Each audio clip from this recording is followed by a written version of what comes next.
And good morning and welcome to the VSA Capital 5-Minute Morning Miner. Morning, Paul. How are you? I'm quite well, thank you. A nice sunny day outside too. Yep, it was a nice bike ride in at 6 o'clock this morning. Always good when it's dry. That's all I care, really.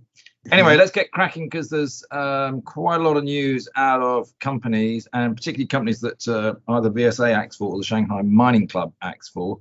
So we'll just rattle through in no particular order, I think. Let's start off with PIX Resources, which we recently dual listed on the LSE. Well, they've got news, Paul.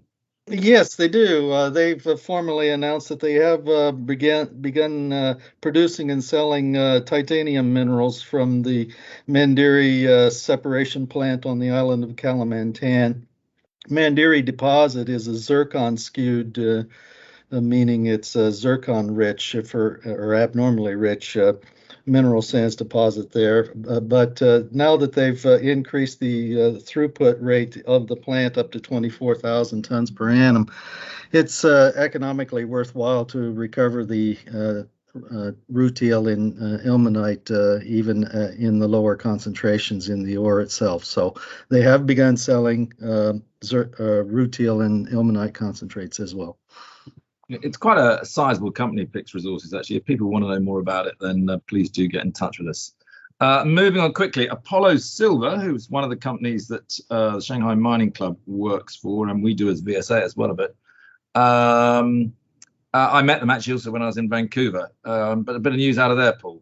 Yes, that's right. TSX listed Apollo. Primary project is the sediment-hosted silver district called Waterloo and Langtree deposits in San Bernardino County, California. They gave us an update on their exploration plans going forward for 2022. They've identified now that both properties are combined for the first time within Apollo from historic drilling information and sampling, that there's a significant low-grade gold anomaly in addition to the silver non-compliant resources on the Waterloo property that hadn't been tested with the extensive prior drilling. So that's one of the things they're going to focus on. And they did manage to get very quick drilling permits issued by the state of California for this property. It took only 4 weeks from application to granting. So they're getting right on with it. Okay, now it's quite a bit in what I describe as African lithium out there today as well, Paul. So obviously Shanghai Mining Club works with Atlantic Lithium, which is one of our favorite Asian lithium plays. And we also, the Shanghai Mining Club works with Firefinch, which is a Mali gold and lithium developer, similar to sort of what Iron Ridge was before it broke into two.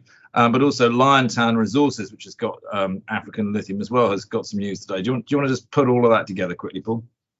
Well, yes. First of all, here for Firefinch, they gave us an update simply that they haven't seen any kind of interruptions on either their gold mine operations or their Goulamina lithium project development in Mali as a result of the sanctions that have been placed on the government of Mali.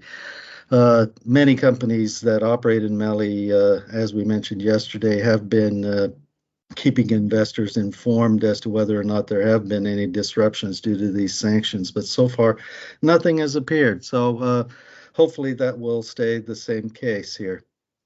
In the case of Liontown Resources, this is ASX listed lithium figure.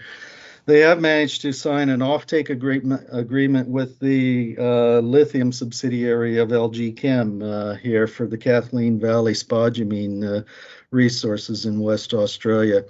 They can take up to 500,000 tons per annum LG Chem will take up to 150,000 tons of spodumene concentrate from 2024 which is about a third of the 500,000 tons of capacity for this particular mining operation. And it just a real good demonstration that there's a lot of interest by off-takers to try to lock up lithium concentrate supplies now. Yeah, I mean, I think there's a very interesting game at the moment in African lithium. It's one of what is called the last frontiers for it. Some big deposits, very exciting area to play. And finally, Paul, we probably ought to just comment upon Ferrexpo, which had a quarterly production update today. That's looked pretty good, but let's have your view. Yes, it is. They showed iron ore pellet production up 18% quarter on quarter to 3 million tons, and 100% of that iron ore pellets is the premium high grade pellets at 65% iron grade or better. So that their net cash position had grown by over $100 million from the end of 2020 as a result of the high margins that iron ore has received this year in sales. They also said that full year production of iron ore came in at 11.2 million tons and sales at 11.3 million tons, but that was actually down a little bit on the prior year. But given the margins that they've expected here or received in 2021, I think their financial performance overall, when the statement comes out, is going to look really good. There you go. It's all going mining. Very good, Paul. I think we'll call it a day there, and we'll speak again tomorrow. Very good. See you then.